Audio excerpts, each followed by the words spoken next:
Buenas noches, queridos colegas, profesores, ¿cómo están? Darles la bienvenida a esta clase sobre Manual Básico de Primeros Auxilios. Espero que todos ya estén sentaditos, con sus cuadernitos, tomando apuntes. Esta es la bibliografía que vamos a realizar hoy día, ¿ok? De todas maneras, he preparado también una diapositiva, preguntas para ustedes, ¿no? Para que les facilite la información. Recomendaciones antes de empezar la clase.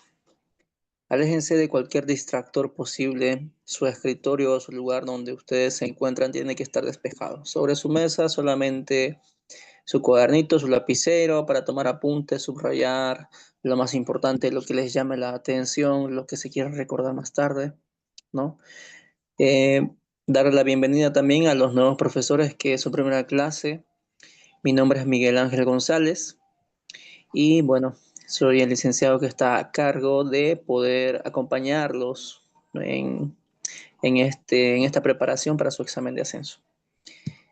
Mis clases son bastante prácticas o así las quiero hacer, ¿no? Esa es la intención. Ya venimos desde el año pasado trabajando con esta Academia Emprender y el método ha funcionado. Ha funcionado, lo sé, porque terminando las clases o la preparación, siempre hay profesores que me escriben diciendo muchas gracias por las clases, me han servido de mucho, ¿no? Y solamente van a servir si ustedes siguen las indicaciones. Yo, aparte de explicarles el tema, siempre trato de darles algo más, algún consejo, algunas técnicas de estudio, dinámicas, actividades, ¿no? Todo esto para generar un aprendizaje significativo. Me interesa de verdad que ustedes pongan en práctica todo lo que estamos aprendiendo. Los profesores que han pasado desde el primer día conmigo sabrán que siempre estoy motivándolos y diciéndoles que este conocimiento que estamos adquiriendo tenemos que llevarlo a nuestras unidades educativas, tenemos que llevarlo a nuestro curso, a nuestra cancha, ¿no? Y bueno, sigo con la esperanza de que algún profe pueda levantar la mano y decir, yo hice tal actividad, yo preparé tal cosa, a mí me funcionó esto, ¿no? Está el chat ahí, cualquier momento yo lo puedo leer o también pueden activar su micrófono. Para empezar esta clase, queridos profesores, les quiero hacer unas preguntas. Preguntas que ustedes me van a responder en el chat de acá del Zoom. Y quiero verdaderamente que me respondan. No vamos a poder avanzar si no me responden en el chat. Así que estén atentos, por favor, a las preguntas que les voy a hacer. Muy bien. Como sabemos, esta clase se trata de primeros auxilios. Pero ¿por qué debemos entender los primeros auxilios? ¿Por qué el ministerio nos pide a los profesores de educación física que tengamos en cuenta los primeros auxilios? Para empezar, todos deberíamos saber primeros auxilios. En los colegios, en las universidades, en todas partes deberíamos pasar clases de primeros auxilios, ¿no? Yo les recomiendo que si no lo tienen en su plan, añádanlo, añádanlo. Las diapositivas están acá, yo se los comparto, no me mezquino ninguna información. Muéstrenlo, practíquenlo con sus estudiantes, ¿no? Hasta que ellos se lo aprendan. Háganlo ustedes más dinámicos, porque acá nosotros estamos con la virtualidad y me impide que ustedes puedan ver, que podamos practicar junto con ustedes o con un muñeco para que puedan palpar de cerca cómo se hacen los primeros auxilios, ¿ya? Aquí van las preguntas. La primera pregunta y la duda que tengo es que si alguno de ustedes, queridos profesores, ha tenido que asistir a algún estudiante que ha sido herido durante su clase o durante el recreo. Si hay alguien, por favor, ahí con el dedito, puede empezar a comentar si es que ha tenido una experiencia y quiero saber qué es lo que hizo en ese momento. ¿Qué hizo en ese momento? Y los que no, pues vayan pensando en esta pregunta. ¿Qué es lo primero que se debe hacer, que tenemos que hacer cuando presentamos un accidente en un colegio, en nuestro colegio? Ahí necesito que todos me respondan. Todos vamos escribiendo ¿Qué es lo primero que se debe hacer al presenciar un accidente en el colegio? Voy a esperar sus respuestas. No hay respuestas incorrectas. Todas valen. ¿Qué es lo primero que se debe hacer al presenciar un accidente en el colegio?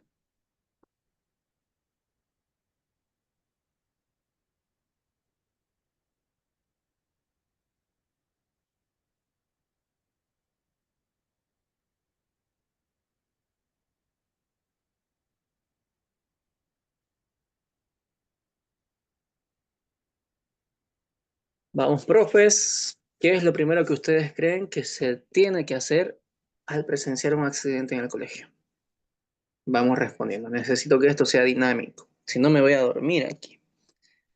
Ayer estaba festejando el Día del Maestro. Vamos, querido profe. ¿Qué tenemos que hacer al presenciar un accidente en el colegio? Vamos a ver quiénes están conectados. Profe Isabel, profe Armin, profe Carlos, profe Cristian Rojas. Profe Gloria, vamos participando, por favor, en esta pregunta. Profe Luis, profe Richard, profe Rosemary, por favor, vamos comentando. Según lo que ustedes piensen, ¿no es cierto? No hay respuestas incorrectas. ¿Qué es lo primero que se debe hacer al presenciar un accidente en un colegio? Pueden igual prender sus micrófonos y participar. Aquí está, profe Carlos. Dice, buenas noches. Yo tuve una experiencia hace unos años atrás cuando tenía un campeonato de futsal y hubo un accidente de fractura de tibia. Lo que hice en ese entonces es lo esencial. Buscar algo sólido como un cartón y envolverlo y estabilizarlo hasta que venga la ambulancia. Excelente, profe Carlos. Esa es una buena técnica para mientras, para guardar mientras viene la ambulancia. ¿No? Muy bien, lo felicito, profe Carlos. Hizo unos buenos primeros auxilios. Muy bien. Vamos avanzando a las siguientes preguntas, profesores. Y de esta manera es como vamos a ir aprendiendo igual. ¿Por qué creen que es importante que nosotros los profesores entendamos y conozcamos los primeros auxilios? Especialmente nosotros los profesores de educación física.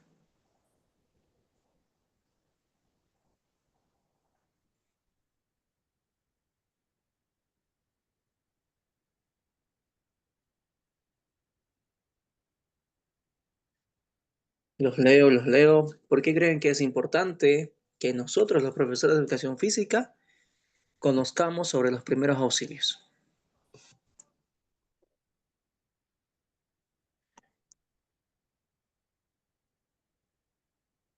Vamos, profe Gloria, profe Lucy, profe Luis, profe Richard, Lisa Rosemary. Estoy atento a su devolución. Aquí está. Muy bien, profe Rosemary. Dice, buenas noches, Lisa. Me pasó, un niño convulsionó, seguí la técnica de primeros auxilios, liberé cualquier presión del cuello y lo puse de costado y esperé pacientemente que pase el episodio. Pasado eso, le hice entender lo que había pasado, todo con calma. Excelente, dicen, o profe Rosemary. Lo primordial, ¿no es cierto?, cuando pasa un accidente es mantener la calma, así como la profe, ¿no? Y también mantener la calma y hacer que el accidentado se encuentre con calma también, porque si se alborota puede empeorar las cosas, ¿no? Excelente, profe Rosemary, muchas gracias por su aporte. Profe Lucy, porque la mayoría de nuestras clases son fuera del aula y siempre estamos con actividades físicas en las cuales hay riesgo. Excelente, profe Lucy, excelente respuesta. Claro que sí, porque nosotros estamos en actividad física constante, estamos en movimiento y el accidente está a la vuelta de la esquina, ya sea con niños, con adolescentes, con jóvenes, ¿no es cierto? Los accidentes están, así que tenemos que nosotros estar preparados para estos primeros auxilios. Muy bien, vamos a seguir con una pregunta más, la última.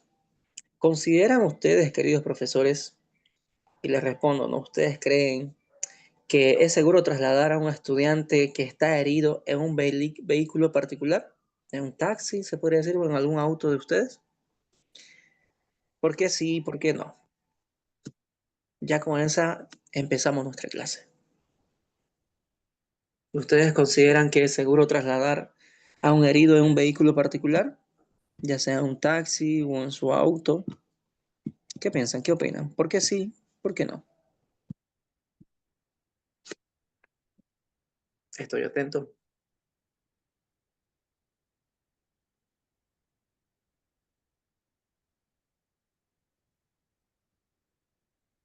Muy bien, ahí va respondiendo el profe Carlos, sí, se amerita la emergencia.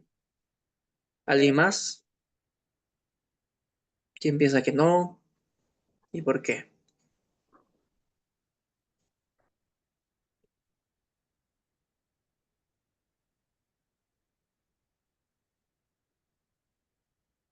¿Quién da menos? ¿Quién da más? A ver,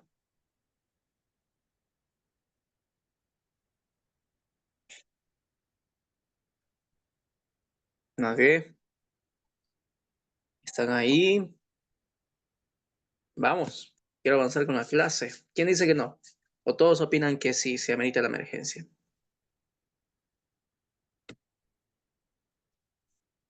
Muy bien, aquí está. Excelente. Profe Cristian dice, depende de la lesión o tipo de accidente. Hay que precautar la posición del accidentado al trasladarlo. Claro que sí, dependiendo, ¿no es cierto?, el tipo de accidente que haya tenido, pero generalmente es muy peligroso. Y el texto, la ley de primeros auxilios nos dice que es muy peligroso y que no debemos trasladar al herido en un auto particular. Aquí está la profe Quispe, la profe Lucy Quispe nos responde, no, porque no sabemos la gravedad de la lesión. En caso de que sea fractura, podríamos empeorar la situación, es mejor esperar pacientemente. Exacto, profe Lucy, excelente respuesta, muy acertada. No sabemos qué parte, ¿no es cierto?, está afectada de nuestro estudiante. Así que lo primordial es esperar a la ambulancia. La ambulancia tiene su equipo preparado para llevar al paciente y los enfermeros, los socorristas también están muy bien preparados para saber cómo tienen que actuar ante cualquier tipo de accidente. Entonces, no está recomendado llevar al herido en un auto particular. Muy bien, ahora sí, vamos a iniciar nuestra clase, queridos profesores, de primeros auxilios. Vamos a empezar con unas definiciones, ¿no es cierto? ¿Qué son los primeros auxilios? Son un conjunto de acciones y técnicas que permiten la atención inmediata de un lesionado hasta que llegue la asistencia médica profesional. Estos primeros auxilios se tienen que dar en el lugar del accidente, ¿no es cierto? Todo pasa en ese momento. Pero, ¿cuáles son los objetivos, no es cierto, de los primeros auxilios? Lo primero, mantener la vida del accidentado, evitar el agravamiento de las lesiones y asegurar el traslado de los accidentados a un establecimiento de salud. Entonces, estos son los tres principales objetivos que debemos tener en cuenta a la hora de saber los primeros auxilios. Ahora, hay aspectos importantes que tenemos que tomar en cuenta. Aquí les muestro 10 aspectos importantes que tenemos que tomar en cuenta a la hora de presenciar un accidente, ya sea en nuestro colegio o en cualquier parte.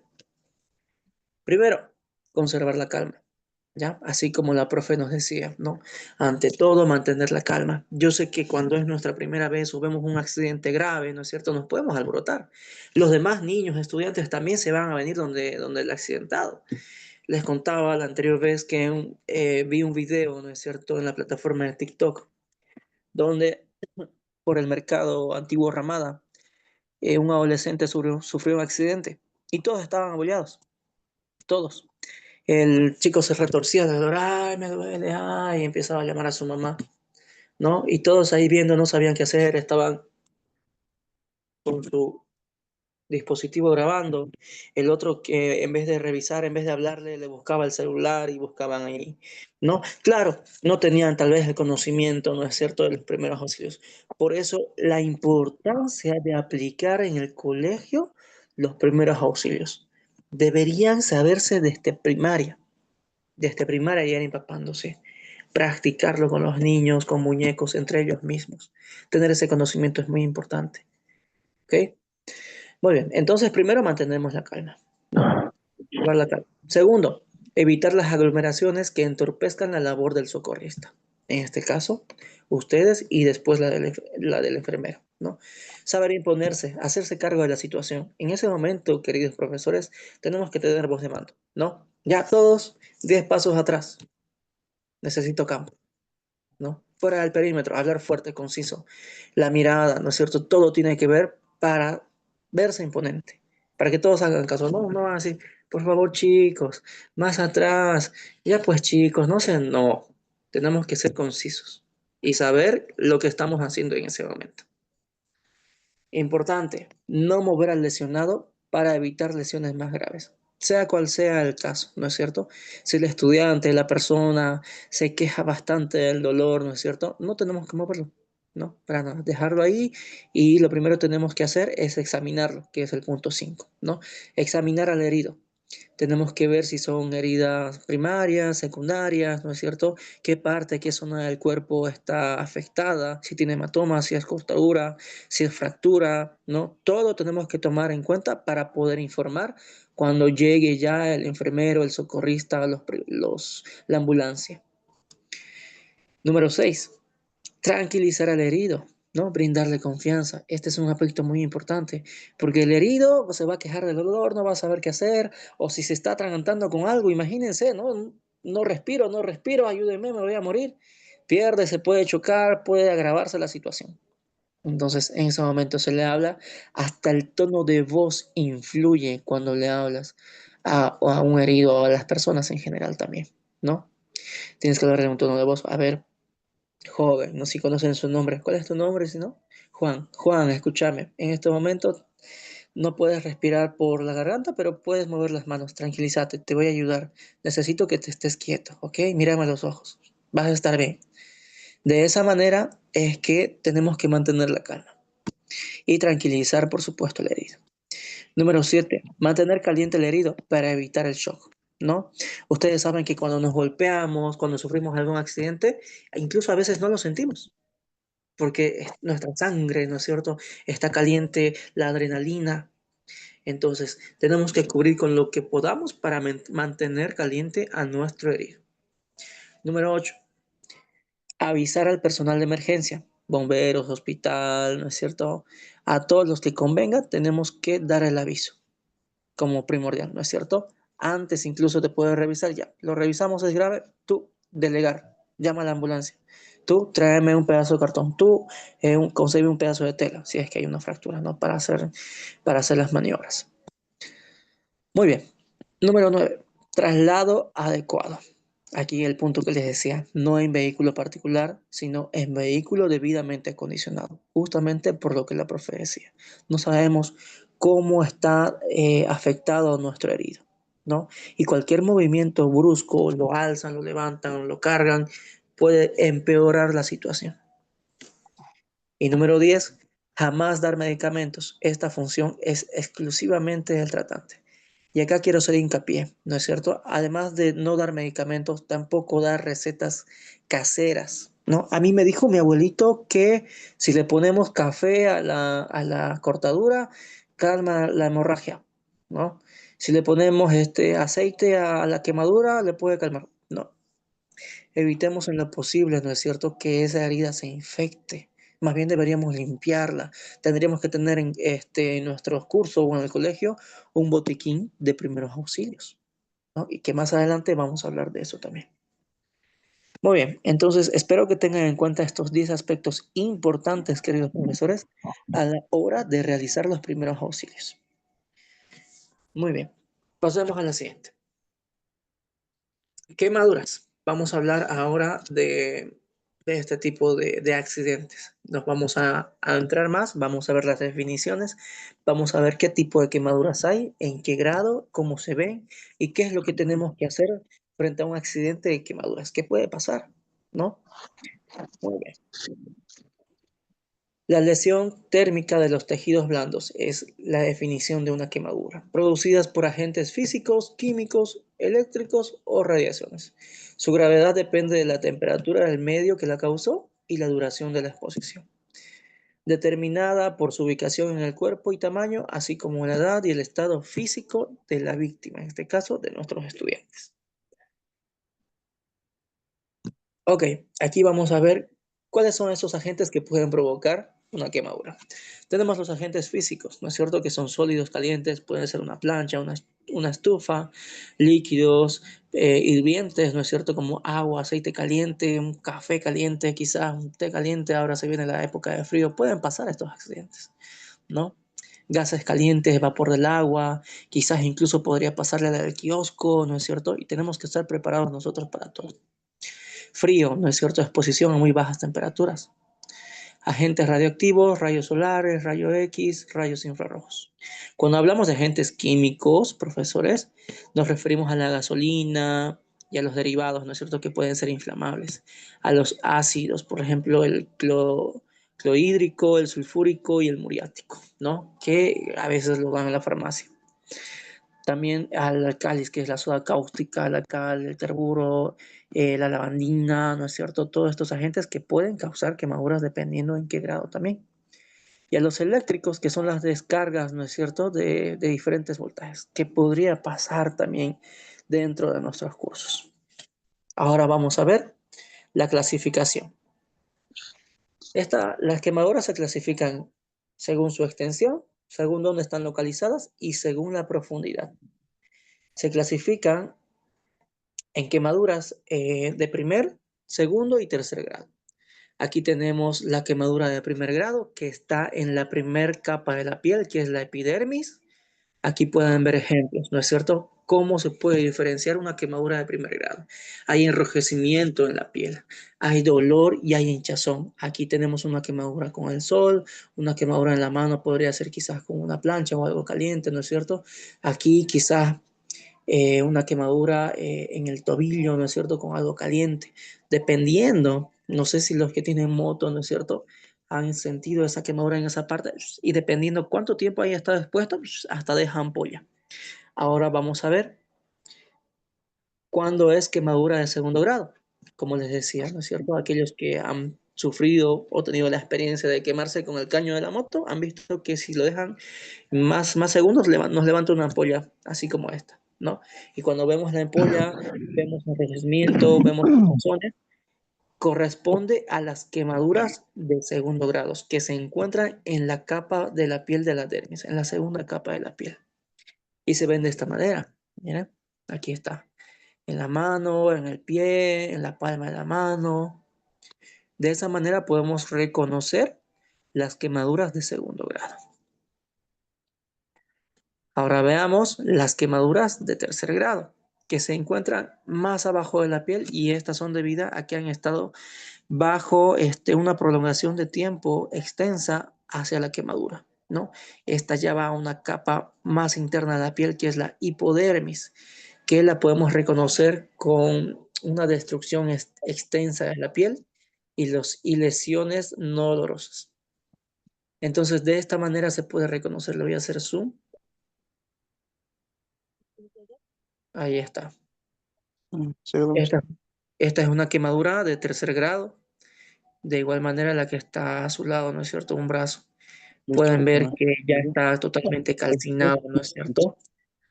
La piel de esa persona. Artaron con un lleno así, en allá. Sus micrófonos Sí. me encargaría. Medio vista. Profe Hernán, sus micrófonos, por favor.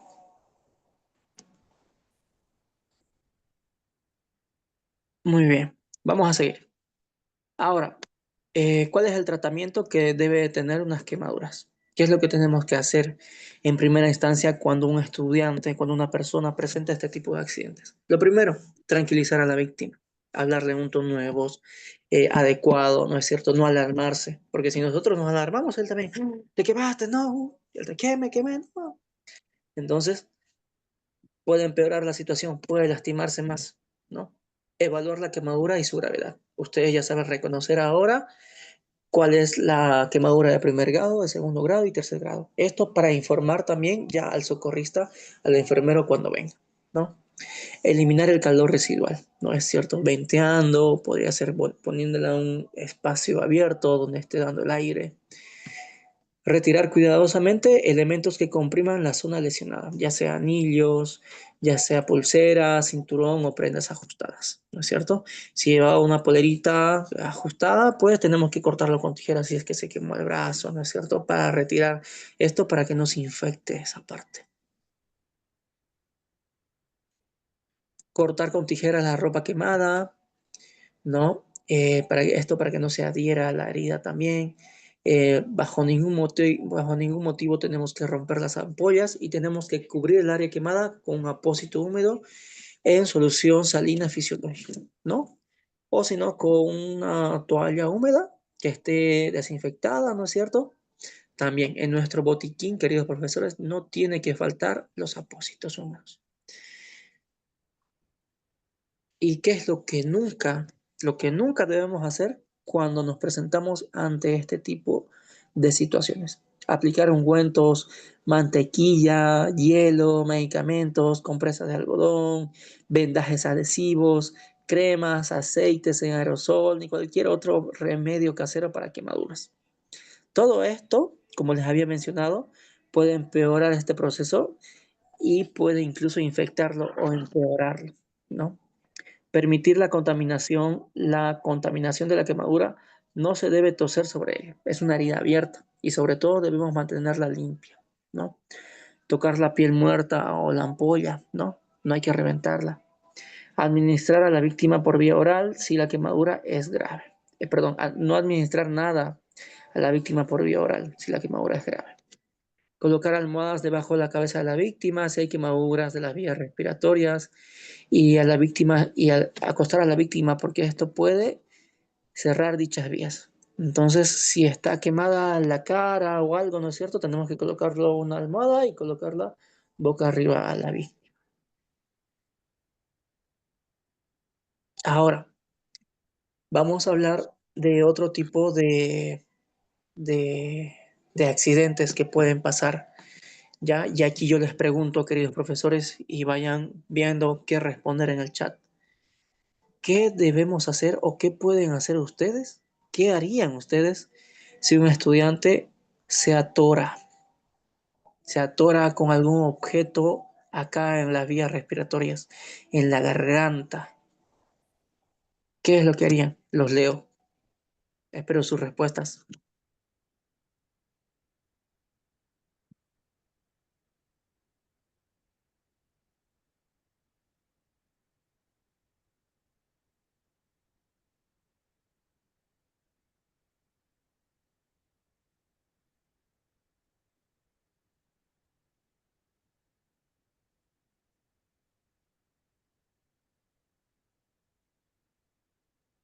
¿Qué es lo que harían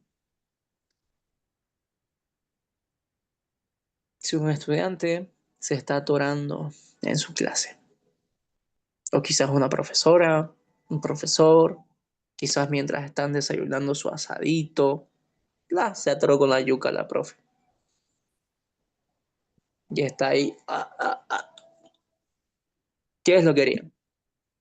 No hay respuestas incorrectas, simplemente quiero ver cuál sería su reacción. Vamos, profes, ahí está.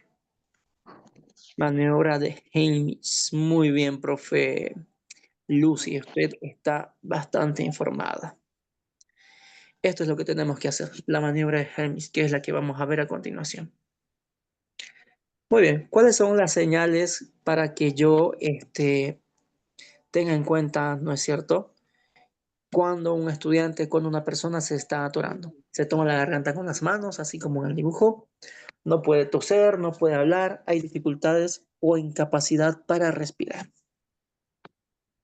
¿Cuáles son las causas de esto? ¿No es cierto? Como es muy rápido, hablar y hablar al mismo tiempo, no masticar bien los alimentos, quizás el consumo de alcohol cuando uno está ya borracho, ¿no es cierto?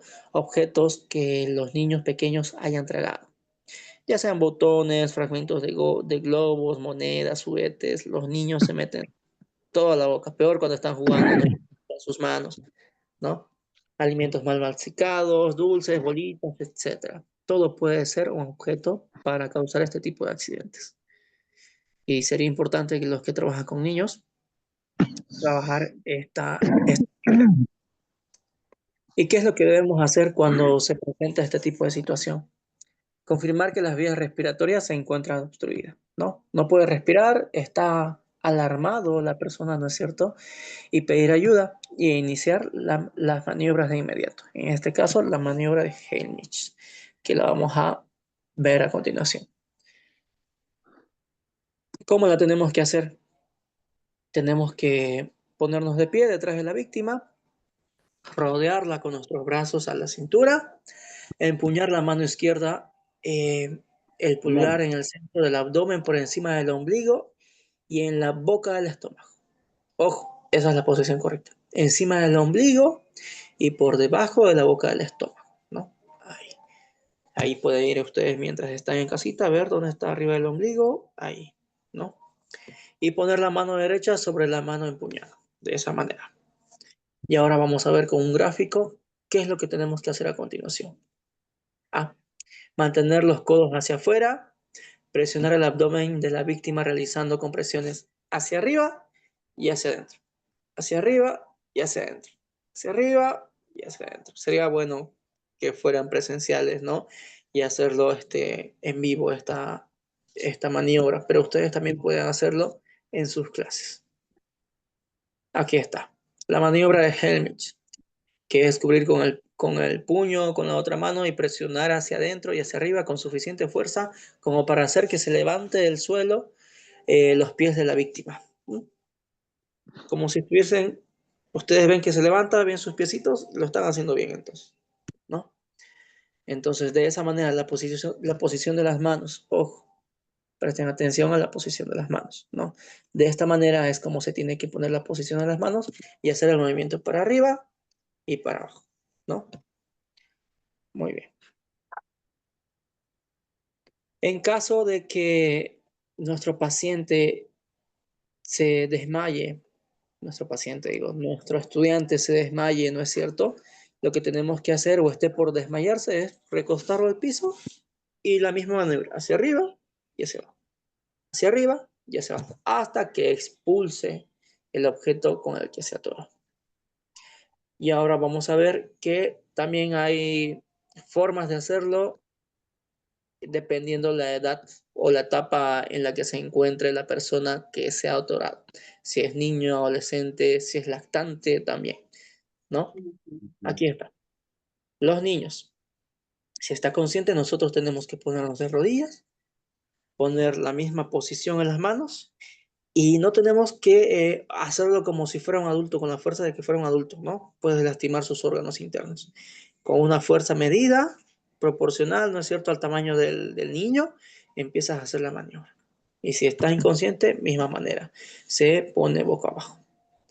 Y ahora, importante también saber qué hacer con los lactantes, con los bebés, ¿no es cierto? Si un bebé se atora, lo primero es que tengo que ver si mi dedito alcanza para sacar el objeto con el cual se atoró, ¿no?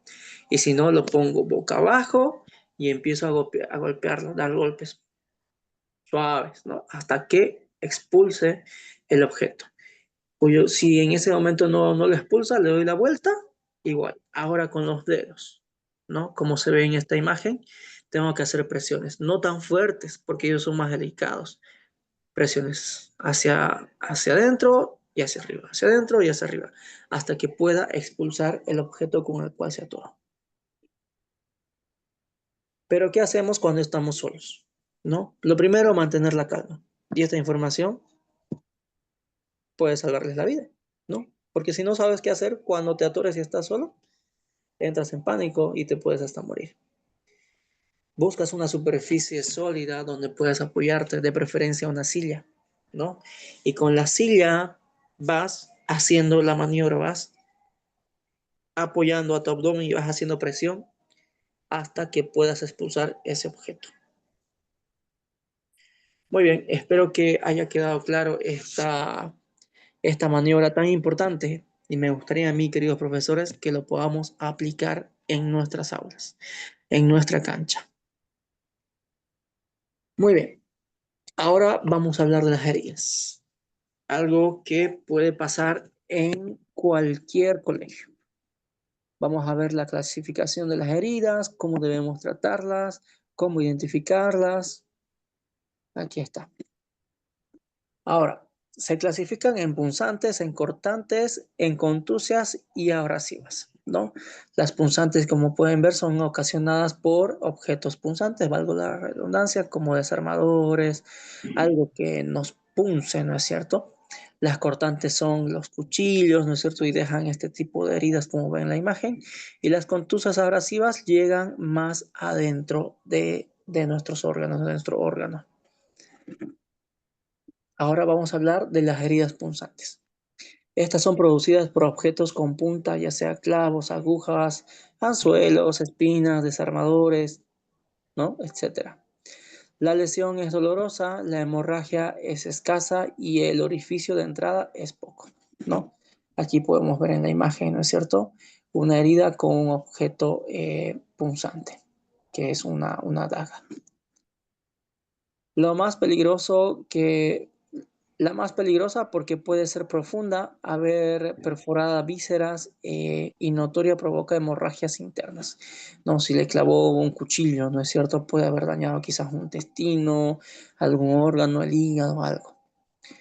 Entonces, esa puede ser muy peligrosa.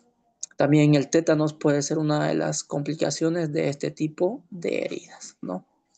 Entonces tenemos que estar siempre con el botiquín, ¿no? Para estas heridas que puede pasar en el recreo, me lastimé con un vidrio, me lastimé con algo punzante, ¿no? Hay que limpiar eso, desinfectarlo bien para que no se infecte. ¿Y qué es lo que tenemos que hacer, queridos profesores, con las heridas punzantes? ¿No? Tenemos que lavar con agua corriente, con agua del grifo. Retirar toda suciedad que no esté incrustada. Tierras, hojas, cualquier cosa que esté alrededor, limpiarlo biencito, ¿no? Estamos hablando de heridas como un cuchillo clavado, un desarmador, un objeto punzante, ¿no es cierto? Nunca debemos retirar el objeto que está incrustado. Este debe ser extraído por el personal de emergencia o por un profesional de la salud, ¿no? Porque puede causar incluso hemorragias y en ese momento no vamos a tener los recursos necesarios para poder calmar esas hemorragias. Cubrir con apósitos o paño limpio. Recuerden que las complicaciones más frecuentes son las infecciones y los sangramientos.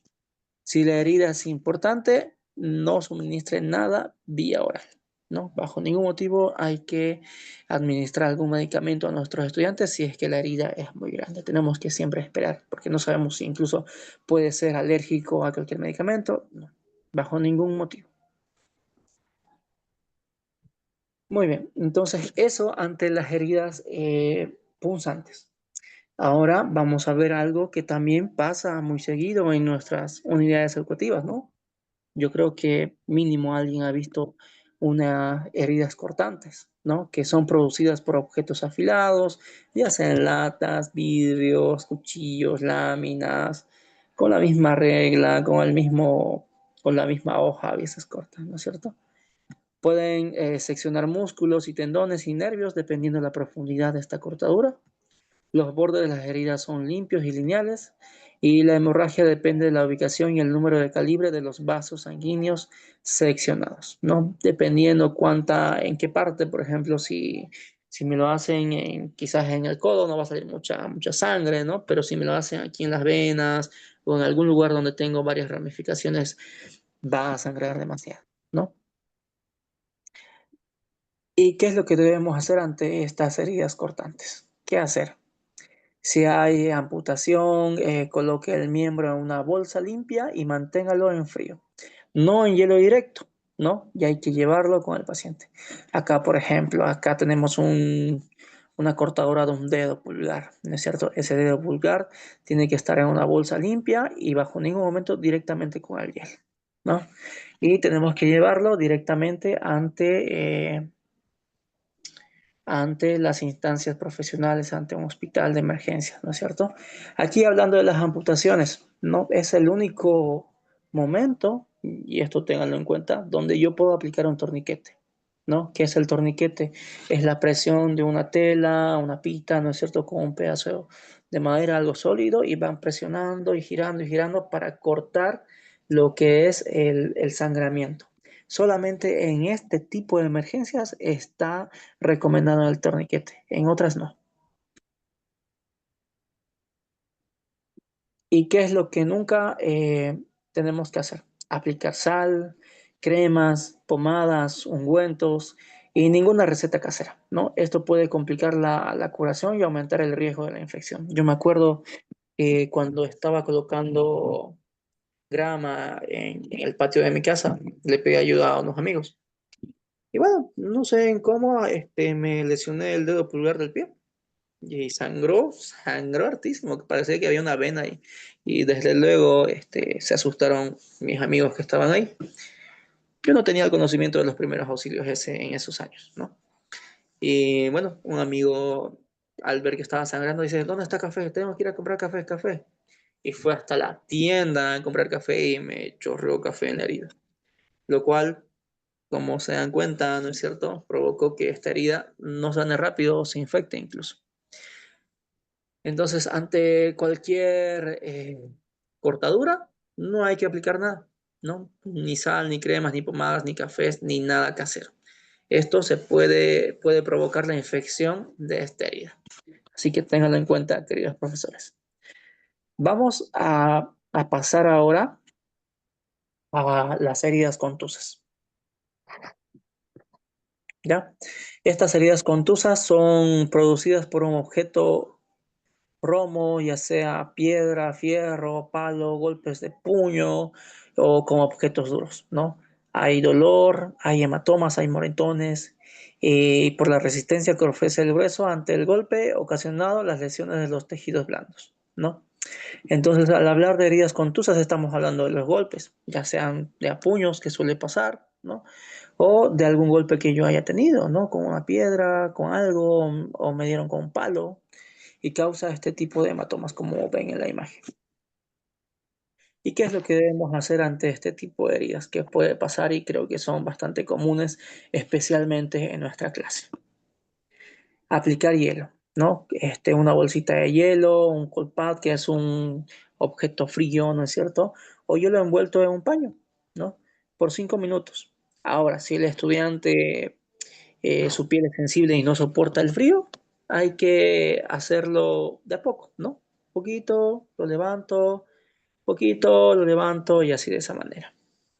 El dolor y la hinchazón tienen que disminuir considerablemente después de aplicar el hielo, incluso hasta desaparecer la hinchazón. Y si no es así, pues tenemos que acudir a un servicio de emergencia porque puede ser una lesión mayor, una fractura, ¿no es cierto? Entonces, tomar en cuenta el hielo, ¿no es cierto? Si era en nuestra unidad educativa, siempre tenemos que tener hielo ahí. O si no, correr a la del kiosco, o si no, salir afuera, a una tienda, algo, ¿no es cierto? Para calmar esa herida, ese dolor, esa hinchazón. Y especialmente hay niños, ¿no? Porque si su mamá ve tremendo chinchón o hinchazón de su niño, hay algunas mamás problemáticas, ¿no? Así que tenemos que tener en cuenta que el hielo disminuye o hasta desaparece las heridas contusas. Ahora, vamos a ver las heridas abrasivas, ¿no? Que estas son producidas por fricción o roce de la piel con superficies ásperas. Los que manejan motocicleta o los que juegan fútbol, fútbol de salón, básquet, sabrán a lo que me refiero, conocen ese tipo de heridas. De niños también hemos tenido muchos raspones, ¿no es cierto? Hay pérdida de la capa más superficial de la piel, la epidermis, y el dolor es un tipo de ardor que cede al poco tiempo, ¿no? Y el sangrado es muy poco. En niños estas son impactantes por el gran dolor, ¿no? Los niños incluso lloran y se revuelcan de dolor, ¿no es cierto? Y se asustan. ¿Y qué es lo que debemos hacer con estas heridas abrasivas? Lavar con abundante agua y jabón, cubrir con una gasa o un paño que esté limpio y se maneja igual que una quemadura, ¿no? Entonces, de igual manera, al igual que la quemadura, seguir mismas recomendaciones. Ahora, vamos a hablar de una herida eh, que es causada, ¿no es cierto?, ya sea por un corte, por algún objeto. Esta es la hemorragia, que es el desangramiento, ¿no es cierto?, que se pueden clasificar en hemorragia capilar o superficial, Esta es cuando compromete vasos sanguíneos superficiales, la sangre es escasa y se puede controlar fácilmente, ¿no? Como en el primer ejemplo de una señora cortando cebolla, ¿no? Y también tenemos la hemorragia venosa, que la sangre aquí es de color vino, es más oscura. Su salida es continua y de escasa o abundante cantidad. Como pueden ver aquí en la imagen, ¿no es cierto? Un niño que fue extraído su diente, ¿no? Y a los que han visto cuando les han sacado sus muelas, de ese color es una hemorragia venosa. Entonces hay que saber identificar también para nosotros poder dar informe o informar al paramédico. Tenemos también la hemorragia arterial, ¿no? Que la sangre es de color rojo brillante, su salida es abundante y es sin forma intermitente. Es coincide con cada pulsación, ¿no? Entonces esa sangre va chorrando, va a chorrar y después se calma un poquito. Y después se empieza a chorrear la sangre. No sé si han presenciado o han visto y en este momento se acordarán. ¿No? Aquí están las hemorragias. La arterial, ¿no es cierto? Que es la salida intermitente de sangre rojo brillante. La venosa, que es una salida continua con sangre color oscuro como el vino. Y la capilar, que es salida de sangre en poca cantidad, ¿no? Estos tres son los tipos de hemorragias que tenemos que conocer. Arterial, venosa y capilar. Desde el más fuerte, que es la arterial, ¿no es cierto? Que la sangre es color rojo brillante. Y la venosa es color rojo oscuro. Y la capilar, pues, tiene poca cantidad de sangre, ¿no? Ahora, ¿qué medidas debemos tomar ante este tipo de hemorragias, ¿no? Tenemos que acostar a nuestros estudiantes, descubrir el sitio de la lesión para identificar el tipo de hemorragia, ¿no? Si está con manga larga y estamos viendo que está chorreando todo ese brazo, tenemos que cortar, ¿no es cierto?, ese pedazo y limpiar y ver de dónde está sangrando. Y tenemos que secar la herida con una tela limpia, ¿no? Pero ¿qué más tenemos que hacer? Importante, control por presión digital. Tenemos que aplicar directamente sobre la herida una compresa o una tela limpia, haciendo presión fuerte con 3 o 4 dedos por 8 o 10 minutos, ¿no es cierto? Tenemos que aplicar con la tela o la compresa limpia, desinfectada, sobre la herida, sobre la cortadura, y tenemos que aplicar, si es posible, un apósito, ¿no es cierto? Si es necesario, sostener durante 8 y 10 minutos y con esto el sangrado tiene que detenerse, no en su totalidad, a veces sí en su totalidad, ¿no? Pero tiene que bajar considerablemente la hemorragia. Y si en caso de no, pues tenemos que acudir rápidamente o tenemos que llamar a una ambulancia. Aquí está. Aplicar presión directa sobre las heridas externas con un trozo de tela esterilizada con la mano y mantener la presión hasta que el sangrado cese, ¿no? Esto cuando vemos alguna hemorragia, alguna cortadura.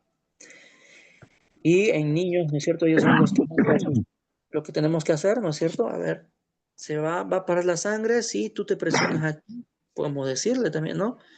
Aquí no mantengan con esa presión durante 10 minutos. Y ahí lo tienen que mantener. O ustedes, ¿no? Para que él mantenga la calma. Acompañarle la sangre a calmar. Es normal que chorree sangre, te cortaste, ¿no? Hablarle con un tono de voz calmado. Cuando cese la hemorragia, cuando ya cese el sangrado, tenemos que envolver la herida con una venda apretada y aplicar una compresa de hielo con presión directa por 10 minutos, ¿no? Todo lo que vamos a aplicar a esta herida tiene que estar debidamente esterilizada, tiene que estar limpia. Y después la bolsita de hielo, ¿no? Muy bien. Ahora vamos a hablar acerca de lo que les mencionaba hace rato. ¿En qué casos tenemos que usar el torniquete? ¿No? Aquí les voy a mostrar, este es el torniquete, que es algo que se utiliza de emergencia, ¿no es cierto? Y su uso está prohibido y provoca graves consecuencias. Casos excepcionales, como les mencionaba, amputaciones traumáticas, medida extrema de salvataje ante desastres naturales, ¿no? Ante un terremoto, ante desastres naturales, ahí recién. La compresión de este torniquete, ¿no es cierto?, debería ser suficiente para contener el sangramiento. Pero solamente en esos casos se debe aplicar. En otros casos, no, por favor. Aquí está la imagen de cómo se debe aplicar un torniquete. Se debe colocar un paño, ¿no es cierto? Para que pueda amortiguar, ¿no es cierto?, la parte donde van a hacer el torniquete, en este caso como la imagen, el brazo, y con un palo, con las vendas tenemos que amarrarlo de extremo a extremo haciendo un nudo, y con un palo entre el medio tenemos que ir apretando. Ahora, ¿cuáles son las medidas que tenemos que tomar ya hablando? Me pasó una diapositiva. Hablando de hemorragias nasales, ¿no? Que esto ocurre también dentro de nuestra clase, muchas veces, ¿ya? Antes de finalizar, vamos a ver esto de las hemorragias nasales, ¿no? Que ocurre por, por el sangramiento o por alguna herida que tenemos en las venas aquí de la nariz, porque tenemos muchas venitas, ¿no? Entonces, cuando eso está delicado, cuando hacemos presión indebida, ¿no es cierto?, sale un montón de sangre. Pero ¿cuáles son las medidas que debemos tomar en ese momento? Atentos. Realizar una compresión nasal, ¿no? Presionar la nariz y asegurarnos de que la persona que la boca esté permeable para no producir el ahogo del niño, ¿no? No aplicar recetas caseras, agua con sal, pomadas, ni ninguna crema. La compresión nasal debería ser suficiente para contener el sangramiento y el taponamiento nasal, ¿no? Colocar con un algodón y taponear la nariz, ¿no es cierto?, para que cese el sangrado. Pero lo primero que tenemos que hacer es presionar la nariz, ¿no es cierto?, para que esté calmo. A mí me pasó recientemente, la anterior semana, un estudiante de la nada le sangró la nariz. No fue tanto, más bien se tocó y vio que estaba sangrando. Seguramente se hurgó algo y le sangró, ¿no? Entonces lo primero que fue fijarme si había algún moquito ahí, ¿no es cierto?, que le pueda lastimar. No había, entonces le dije, presionemos la nariz, lo llevamos a enfermería le puso 2 taponcitos. Y así es como debemos tomar las medidas ante este tipo de heridas o situaciones dentro de nuestra aula. Aquí una imagen de qué es lo que deberíamos hacer, ¿no es cierto? Sentarse e inclinarse levemente hacia adelante, respirar por la boca y taparse las fosas nasales con los dedos, ¿no? Entonces, de esa manera es como debemos actuar ante esta medida. Muy bien, queridos profesores. Esta información que les he dado es bastante importante. Y bueno, como ya les había dicho a muchos, el cerebro solamente atiende los primeros 40 minutos, ¿no? Está 40 minutos activo y después va pasando su atención, su enfoque a un 80%, 60%. Incluso seguramente muchos ya sienten sueño, ¿no es cierto? Y no me están prestando atención al 100%. Para esto siempre yo les voy a recomendar un pedacito de chocolate, un masticable, ¿no es cierto?, un tecito, un cafecito, para estar atentos a esta información. Vamos a dejarlo aquí en esta diapositiva, y la siguiente clase vamos a hablar de las fracturas, ¿ya? ¿Qué tenemos que hacer ante las fracturas? Y voy a mostrarles un cuestionario que he elaborado que está en base a diferentes exámenes de ascenso, ¿no es cierto? Y después vamos a dar nuestro examen simulacro. Por favor, prepárense para ese examen simulacro, ¿no? Estudien y esperemos que esto también puedan ustedes enseñárselo a sus estudiantes para que esa información a ustedes se les quede. ¿Saben cómo se maneja la información, queridos profesores? ¿Cómo ustedes pueden aprender? Hay un dicho, ¿no? Más aprende el que enseña.